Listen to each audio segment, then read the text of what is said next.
Alright, Abyssian. FUROSA. I think this card is very interesting. So, you know what I was saying earlier about Blood Surge and the kind of nice natural scaling of it, where it goes, first it doesn't do anything, then it's reasonably powerful, then it's great. And so the card's impact is allowed to rise along with the impact of the game in general. FUROSA, I think, really epitomizes this, because if you could use your Bloodborne spell on turn 1, this would be nuts. If you could just do that. You know, turn 1, going first, play this, play 2 2/2s, go. Next turn, do it again. No, that's not happening. Because you can't use her for a couple of turns, and then you can't use her twice in a row for ages without putting in Cryptographer, which is another card and more combos, so you have to play it in your deck and draw them both together. I really like that you can print this card that's so strong. Like, it's 1 mana for such a powerful effect. You know, the turn it comes down, in terms of, like, it can add 3 power and 4 toughness to the board.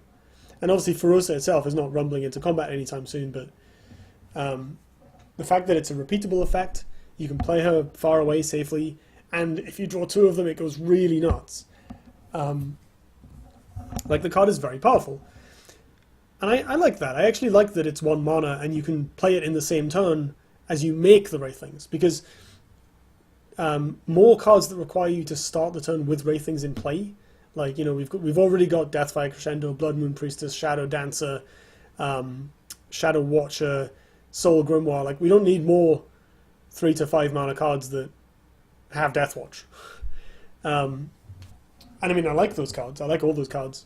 I think those cards are cool and interesting, but FUROSA is different. FUROSA gives the faction something that they sorely needed, which is a card that lets them do something early on.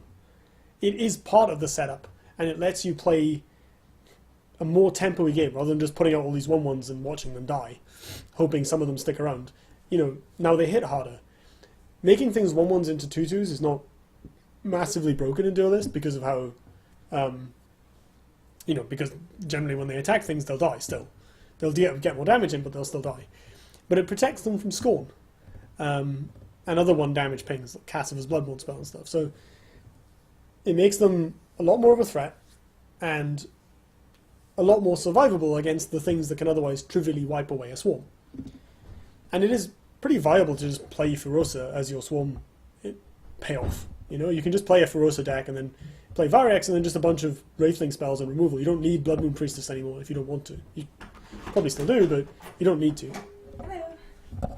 Hey, yeah. So I think it's very interesting sometimes, because you look at this and you're like, wow, that's 1 mana, that's absolutely bonkers, even with the Blood Surge limitation. But the whole point of this card is that you can play it with your Bloodborne spell in the same turn. It is that ludicrously cheap, so that you can get that tempo swing going. You know, I think it's reasonable to say that playing 2 2/2s is worth a card, right? But not too much more than that. So demanding a card and your Bloodborne spell, okay, that's fine, considering you can't just do it on command. That's probably reasonable for 2 mana, right? When you compare it to Gloom Chaser, if you assume the FUROSA's out the back, which is not doing any combat, then you've got 2 2/2s. And then obviously it has massive synergy potential with drawing multiples or sticking in play over multiple turns, Cryptographer, all that stuff. But as a card by itself, as just a value play, it's not broken. It's a Gloom Chaser you can only use on limited turns. And then, because it's so cheap, it's really easy to use when you get the synergies together. With Blood Moon Priestess, you have to play them and then wait, and she's only a 3/3 for 4, and if they're playing Phoenix Fire, it's really sad. With FUROSA, you just play it, and you play whatever combos with it in the same turn. You make a big board, and you say, I have all these massive things, deal with it. Your turn. And I like that. I think Swarm Abyss needed that effect very sorely. I don't think, you know, there's a limit to the number of cards you can print that are this pushed and this efficient, but I think having 1 is great. APHOTIC Drain. So I haven't actually seen anyone play this yet, but I think it's an interesting combo piece for longer game Swarm decks. We haven't really seen them. I think if Duelyst had more sideboarding, we'd probably see this come in against aggro decks, because just being able to make a Wraithling and then gain rather large amounts of health off of it, great. As a design, I think it's quite nice to see a card that is explicitly for the longer game Swarm deck, which as yet hasn't been a thing. Normally Swarm is like, okay, I'm going to make my Wraithlings and hope they don't die. They died? Okay, I'm going to make some more Wraithlings and hope they don't die. They didn't die? Awesome, here's a Bloodborne Priestess, I win. APHOTIC Drain points to like a slower Swarm deck that probably has Rite of the Undervaults in it for draw to keep going over the long game and is just going to play Wraithlings and get value off them and, you know, try and make tempo plays, but not necessarily have to stick Wraithlings in order to do anything. Similarly to FUROSA, it gives the deck a new dimension. Now, APHOTIC Drain hasn't done that. I haven't seen anyone play it yet, but, you know, the card at least points at an attempt towards that deck.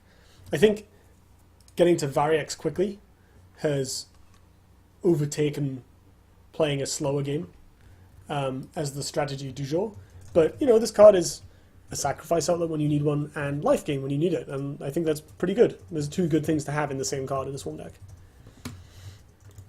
Punish. So, I was really excited for this card, and yet I still haven't gotten around to building Cassava again yet. I used to play loads of Cassava, but I played enough of it that I wanted to play something else when the expansion came out, and then I discovered how stupid Vannar actually are, and I'm in love. So I haven't gone back to it yet. But when I do, I'll be very, very, very excited to play 3 Punishes in all my decks, because, oh my god, Dark Transformation sucks. And I feel like... So I saw this card and I was like, oh my god, they put Execute in this game, you know, with this faction that can deal 1 damage almost at will. And that is bonkers. But you know what? Maybe that's fine. Like, it's nice to see... So one thing I think is important in card games is to have some removal that's better than most of the creatures, and some creatures that are better than some or most of the removal. So what I mean is, if you have an environment where the creatures are much worse than the removal across the board, then spell-based decks dominate. If you look at Magic the Gathering, you see this in like old Magic, where the creatures were crap and the spells were insane, so the better decks just had spells. If the creatures are better than all the removal, then mid-range decks with great creatures and whatever removal they can scrape together that helps them kill their opponent's great creatures will win, because control decks can't keep up, and aggro decks can't beat the massive creatures with their small creatures and occasional bits of removal.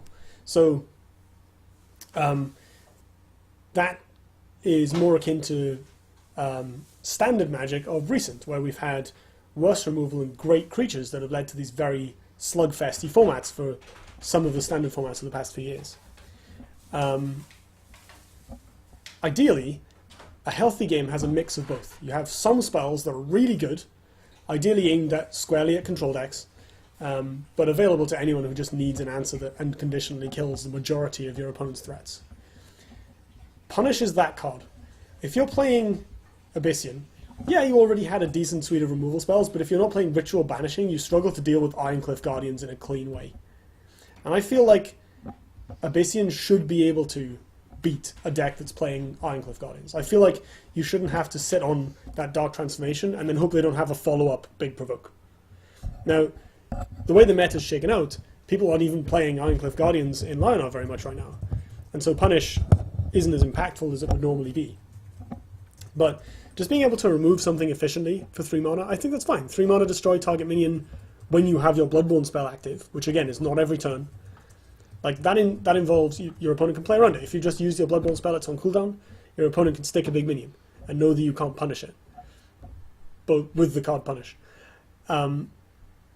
When your opponent plays a big minion, you have a Wraithling out or a Bloodborne spell up, you can punish. You can play Punish and you can say, no, I don't have to be afraid of your Divine Bond this turn. You're going to have to work more than that to get that past my defenses. I think that's pretty reasonable for a control deck. So on reflection, I like this printing. I like this card. I am slightly glad to see that it hasn't come to dominate the meta.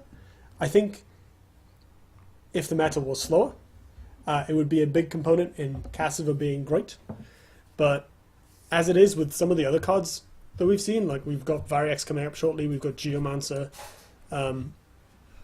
There are so many cards and decks that are ending the game so quickly that just having an efficient removal spell that lets a slow control deck rumble over a mid-range opponent not a big deal, because no one's playing either of those things right now.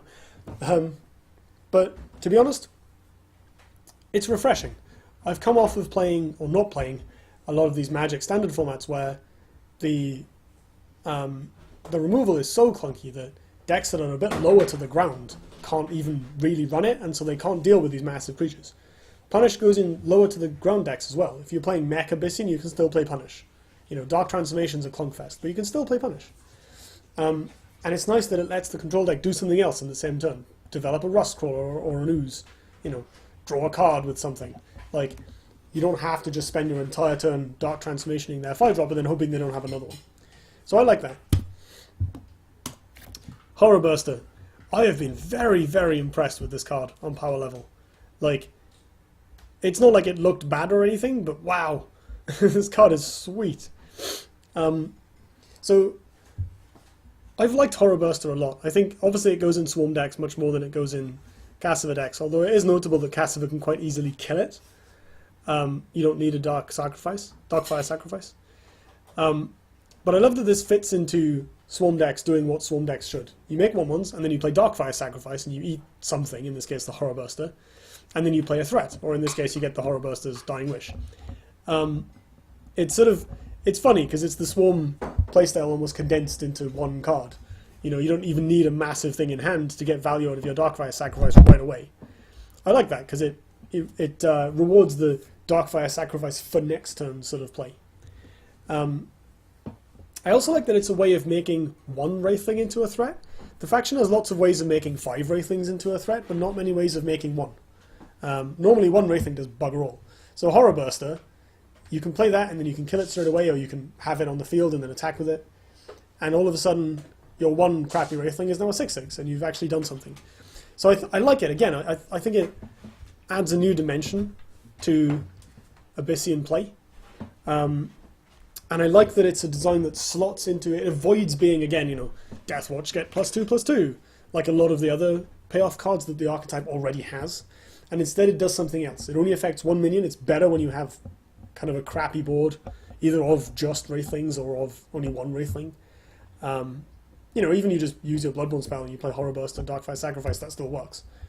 But it's better when the Wraithling is not exhausted, so that you can attack with it straight away. And despite all that, you know, it's a 6/6, but it's still vulnerable to removal. So although you can get a lot of tempo off this card and you do cool things, it's not completely unanswerable for your opponent. Like, the card is, I think, reasonably fair. If you don't have the Darkfire Sacrifice, it is also, of course, vulnerable to being dispelled. So I think this is a really cool design. I've enjoyed the games I've seen it in, and I've enjoyed playing with it when I have. I've mostly played against it. It's a card that you have to respect, but that is not like necessarily overpowered. And I really enjoy that sort of card. Necrotic Sphere. So this is a toy exclusively for control decks, pretty much. Although I imagine it would also be quite good in a sideboard, just as an out to, you know, being surrounded by Lionel dorks, for instance. Again, I think it's quite nice to see Control Abyssian get some really good removal. I've always felt like they should be the faction with the best removal, and they hitherto haven't been. Like, Magmar have probably taken that spot. So it's nice to see this and Punish give Abyssian probably the top spot. Like, they just have loads of ways to destroy a thing now. And it's nice, because your opponent still gets the Dying Wish. It's not a transformation. That's left to other factions, despite the name of Dark Transformation. But, you know, they deserve to have lots of ways to make something die. I also like that this can destroy your own minions, if you need to. You know, if you need to get some value out of a Dying Wish, you can use Necrotic Sphere. That's fine. So I think that's pretty cool. I also like that it rewards your general for getting up close and personal, because not very many cards in particularly Cassiva do that.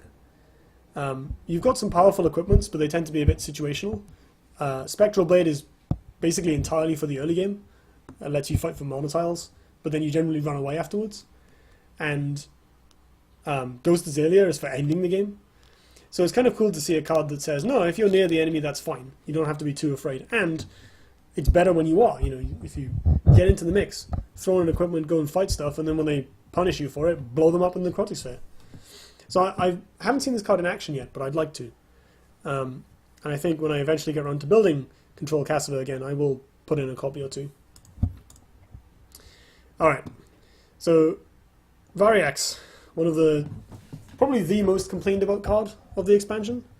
It's pretty close with Entropic Gaze, but I feel like Variax gets the top spot, and probably not without good reason.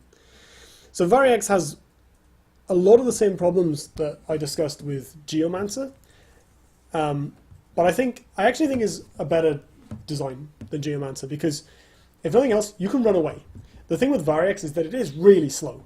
It's massively inevitable. It's very difficult for a control deck to beat this once it's active, but it is clunky. You can't play it and activate it in the same turn. It's a 7-drop, even with Darkfire Sacrifice, that's still quite slow against an aggro deck. And the 5/5s, that's all they do. I mean, the 5/5s, it's not nothing, but you know, I was able to survive a lot of turns with an opponent with 5/5s coming out of her face with a Vitruvian deck once. And yes, I cast 2 Circles of Desiccation, but that's hardly relevant. No. I think this card is more beatable than it would at first appear. But, on the other hand, I still think that makes it just a little bit, it's still just a little bit unhealthy.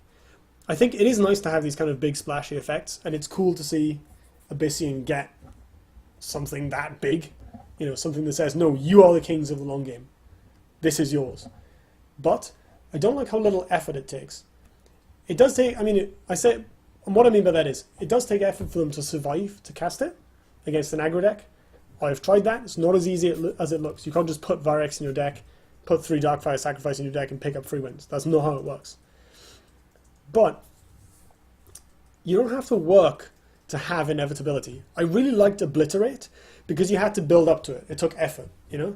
And your opponent could interact by dispelling some of the creep tiles, for instance, if they had Lightbenders. You could also both see how much damage it would deal by counting the tiles. And so your opponent could try and play around it by keeping their life total high enough, or again, by dispelling stuff, by not committing too many minions into it, and so on and so forth. With Variax, that's it. You just, I mean, in terms of deck building, you do just put it in your deck, and now you have an unbeatable late game win condition. You don't have to put in effort to build an engine, like draw lots of cards to make sure you always win the late game, or have some repeatable value engine. It does all of that at once for you, and it does it in such a big, overwhelming way that your opponent can't overcome it. Like, this effect is not beatable with a bigger engine, unless Counterplay print a card that's the same but makes 6/6s.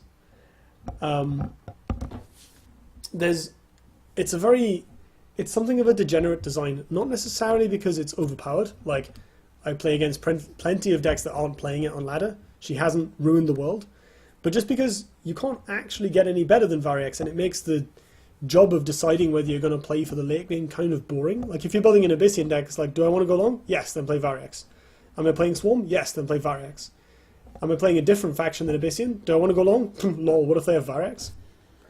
So, I feel like, on that perspective, it's a bit unhealthy. It has the same... It has a similar sort of effect as Geomancer, but it's more powerful. You can play around it more by, you know, you can make space, you can run away. The thing with Geomancer is you can't run away from it, whereas with Variax you can try and set up some kind of counterattack. You have a few turns. It's also more expensive, so it gives you just a bit more time to pressure first. Which I think, you know, whereas a Songhai Spellhai burn deck would often be on the front foot due to the profusion of cheap burn and tempo plays.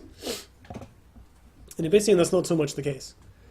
But I think the main problem with Variax is that it's boring. Like, losing to it must get old pretty fast.